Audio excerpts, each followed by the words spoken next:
তৃতীয় সংকল্প, কঠিন সংকল্প, হয়তো এই যুদ্ধে আমাদের প্রাণ দিতে হবে। আমরা এই দায়িত্ব নিয়ে বলবো না যে কাউকে মেরে ফেলুন, কাউকে আঘাত করে কথা বলবো না, কেন আমরা একজন মুসলিম। আমরা মুসলিম হিসেবে বিশ্বাস করি, আমরা ভারতবর্ষের সংবিধানকে শ্রদ্ধা করি, ভারতবর্ষের আইনকে আমরা সম্মান করি, ভারতবর্ষের সংবিধানকে শ্রদ্ধা করি। আমরা হযরত মুহাম্মদ সাল্লাল্লাহু আলাইহি ওয়াসাল্লামের অনুসারী, অনুরাগী। আমরা তার বাণী বহি, কোরআনের বাণী হই। আমরা উচ্ছৃঙ্খল জাতি নই, আমরা ফিতনাবাজ নই, আমরা ষড়যন্ত্রকারী নই, আমরা কাউকে খুন করতে সিদ্ধহস্ত নই, বরং আমরা প্রাণ দিতে জানি। কিন্তু আমরা কাপুরুষ নই। আমাদের বুকে গুলি লাগে, আমাদের পিঠে লাগে না। আমাদের শপথ নিতে হবে আগামীতে দেশকে বাঁচাবার জন্য, মুলককে বাঁচাবার জন্য, মিল্লাতকে বাঁচাবার জন্য, জাতিকে বাঁচাবার জন্য, আগামী দিনের প্রজন্মকে বাঁচাবার জন্য প্রয়োজনে যদি জীবন দিতে হয়, রক্ত দিতে হয়, প্রত্যেকটা মুসলমানকে শপথ নিতে হবে ইনশাআল্লাহ রাব্বুল আলামিন দেশ, জাতি, মুলক, মিল্লাত, ধর্ম, কোরআন, সুন্নাহ, মসজিদ, মাদ্রাসাকে বাঁচাবার জন্য আমরা জীবন দিতে তৈরি আছি।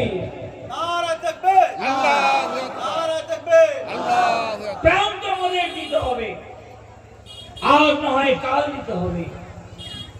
মানুষের মৃত্যু জীবনে একবার আসে, দুবার আসে না। সিগালের মতো 1000 বছর বেঁচে থেকে লাভ নেই। একদিন যদি সিংহের মতো বাঁচতে পারি, বিয়ের মতো বাঁচতে পারি, শহীদ হয়ে যদি মরতে পারি, আমরা ভীরু নই, আমরা কাপুরুষ নই। মৃত্যুকে আমরা পরোয়া করি না, আমরা মৃত্যুকে আলিঙ্গন করি, মৃত্যুকে প্যার করি, মৃত্যুকে চুম্বন দান করি। আমরা ভীরু নই, আমরা কাপুরুষ নই। পৃথিবীর কোন জাতি শহীদ হওয়ার জন্য দোয়া করে না, পৃথিবীর কোন জাতি শহীদ হওয়ার জন্য আল্লাহর কাছে প্রার্থনা করে না। কিন্তু আমরা সেই জাতি, আমরা আল্লাহর কাছে দোয়া করি, হে আল্লাহ আমাদের শাহাদাতের মৃত্যু দাও, আমরা যেন শহীদ হয়ে মরতে পারি। কেননা আমাদের আখিরাতের অনন্ত জীবন রয়েছে। শহীদের মৃত্যু, শহীদ কোনদিন মরে না, পচে না। শহীদের লাশ পোকায় খায় না, মাটি হজম করতে পারে না। মাটির জন্য শহীদের লাশটা আল্লাহ হারাম করে দিয়েছে। কোরআন থেকে পরিষ্কার এলাম যে আল্লাহর রাস্তায় শহীদ হয় তারা মরে না। তোমরা তাদেরকে বুঝতে পারো না, অজ্ঞতার কারণে তোমরা বুঝতে পারো না। তাহলে আমরা যদি রক্ত দিতে পারি, আমরা যদি শহীদ হতে পারি, তাহলে আমাদের প্রজন্ম বেঁচে যাবে, আমাদের সন্তানরা বেঁচে যাবে। আগামী দিনের প্রজন্ম ওই ডায়মন্ড কাঞ্চন হীরের টুকরোগুলো, ডায়মন্ড কার্স করা হীরা আগামী দিনে আমাদের ঘরের সন্তানদেরকে ভীরু হয়ে মরতে হবে না, কাপুরুষের মতো জীবন যাপন করতে হবে না, গোলামের জিঞ্জিরে বন্দী থাকবে না।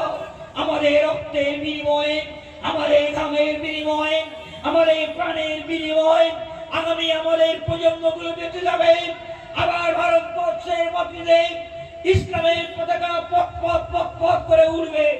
এর জন্য হয়তো আমাদের কুরবানি দিতে হবে।